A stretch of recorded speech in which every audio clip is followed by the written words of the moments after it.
Assalamualaikum warahmatullahi wabarakatuh. Perkenalkan, nama saya Eva Ubaidillah. Di video kali ini, saya akan membahas tentang analisa kelayakan usaha dari konsep bisnis yang sudah saya buat. Untuk menganalisa kelayakan usaha ini, ada beberapa poin yang harus saya bahas. Yang pertama, ada poin analisa kekuatan ide bisnis. Yang kedua, poin kelayakan target industri. Yang ketiga, analisa kelayakan organisasi.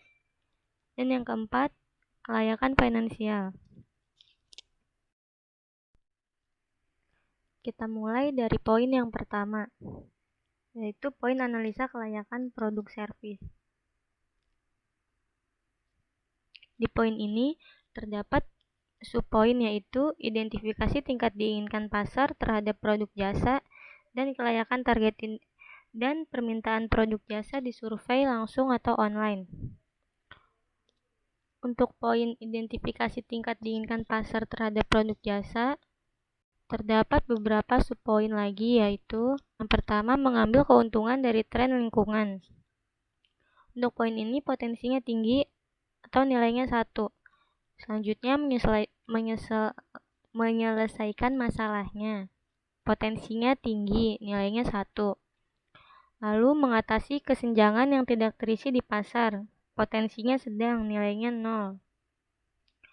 Lalu ketepatan waktu masuk ke pasar. Potensinya tinggi, nilainya 1. Selanjutnya, luasnya gagasan menambahkan nilai bagi pembeli atau pengguna akhir. Potensinya sedang, nilainya 0. Lalu, sejauh mana pelanggan puas dengan produk pesaing yang sudah tersedia? Untuk poin ini, potensinya tinggi atau nilainya 1. Lalu, untuk poin kedua, permintaan produk jasa disurvei langsung atau online. Di poin ini, terdapat beberapa subpoin lagi, yaitu seberapa besar kemungkinan pasar akan membeli produk atau layanan yang ditawarkan. Untuk poin ini potensinya sedang atau nilainya 0. Selanjutnya, bagaimana Anda bersedia membayar untuk produk atau layanan? Potensinya tinggi atau nilainya 1. Lalu, di mana Anda ingin menemukan produk atau layanan ini untuk dijual? Untuk poin ini potensinya tinggi atau nilainya 1. Jadi untuk poin analisa kekuatan ide bisnis, produk jasa, nilai keseluruhannya adalah 6. Lalu poin yang kedua, kelayakan target industri. Dalam poin ini dibagi menjadi 2 subpoin. Yang pertama, daya tarik industri, dan yang kedua, daya tarik target pasar dan konsumen. Untuk daya tarik industri dibagi menjadi beberapa subpoin, yaitu jumlah kompetitor. Untuk poin ini potensinya sedang atau jumlah kompetitornya sedikit, nilainya 0. Lalu tahap siklus hidup industri, potensinya sedang atau dalam fase pertumbuhan, nilainya 0. Lalu tingkat pertumbuhan industri, potensinya tinggi, pertumbuhannya tinggi, nilainya 1. Lalu pentingnya produk atau layanan industri kepada pelanggan, potensinya tinggi, harus memiliki, nilainya 1. Selanjutnya, margin operasi industri, potensinya tinggi, nilainya 1. Untuk poin kedua, daya tarik target pasar dan konsumen dibagi menjadi beberapa subpoin. Yang pertama, identifikasi target pasar untuk usaha baru yang diusulkan, potensinya tinggi atau teridentifikasi, nilainya 1.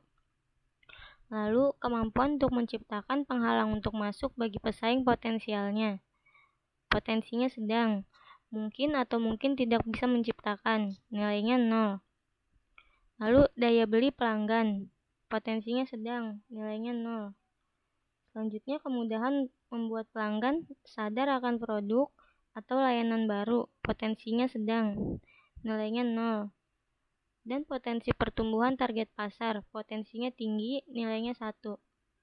Jadi, untuk poin analisa kelayakan target industri, nilai keseluruhannya adalah 5. Selanjutnya, poin ketiga, analisa kelayakan organisasi. Dalam poin ini dibagi menjadi 2 subpoin, yaitu yang pertama, kecakapan atau prowess management, Dan kedua, kecukupan sumber daya.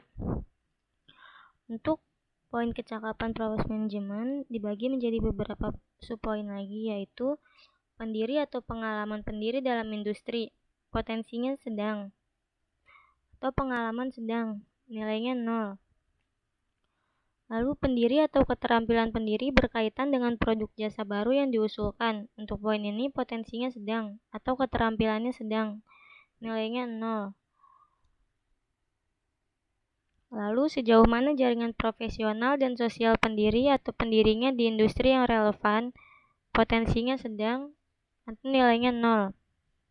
Selanjutnya, sejauh mana usaha baru yang diusulkan tersebut memenuhi tujuan dan aspirasi pribadi pendiri atau pendiri, potensinya tinggi atau kuat, nilainya 1.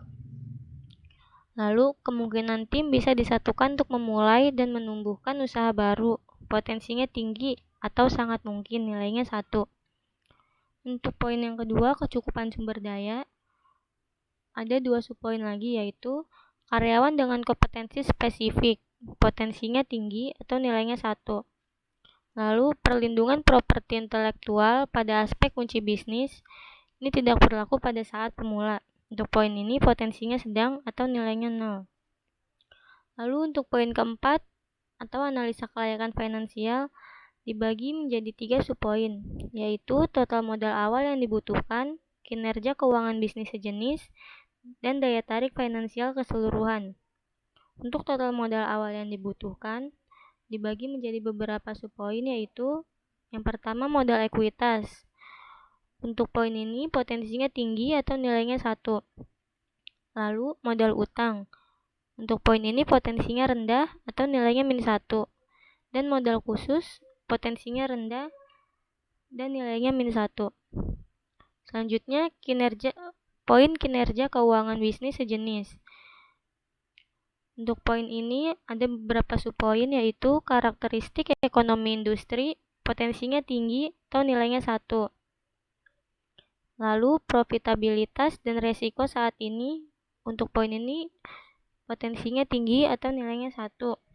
Dan nilai perusahaan, poinnya tinggi juga, nilainya 1. Poin yang terakhir yaitu daya tarik finansial keseluruhan. Untuk poin ini dibagi menjadi beberapa subpoin lagi. Yang pertama yaitu hasil keuangan historis, potensinya sedang atau nilainya 0. Lalu keuntungan setidaknya untuk 3 tahun ke depan, potensinya sedang, nilainya 0. Selanjutnya margin kotor dan laba sebelum pajak sebagai persentase dari pendapatan, potensinya tinggi atau nilainya 1. Dan daya tarik relatif terhadap perusahaan lain yang telah Anda lihat, potensinya sedang atau nilainya 0. Jadi untuk poin analisa kekuatan ide bisnis. Untuk analisa kelayakan finansial, nilai keseluruhannya adalah 3. Lalu mengambil kesimpulan analisa. Untuk potensi keseluruhan, kekuatan ide bisnis, potensinya tinggi. Isu terkait industri pasar, potensinya tinggi. Kelayakan organisasi, potensinya sedang. Isu finansial, potensinya sedang. Saran untuk meningkatkan potensi ini adalah mencari modal sebanyak-banyaknya terlebih dahulu. Dan untuk penilaian keseluruhan adalah potensinya sedang. Sekian analisa kelayakan usaha dari ide bisnis yang sudah saya buat. Terima kasih.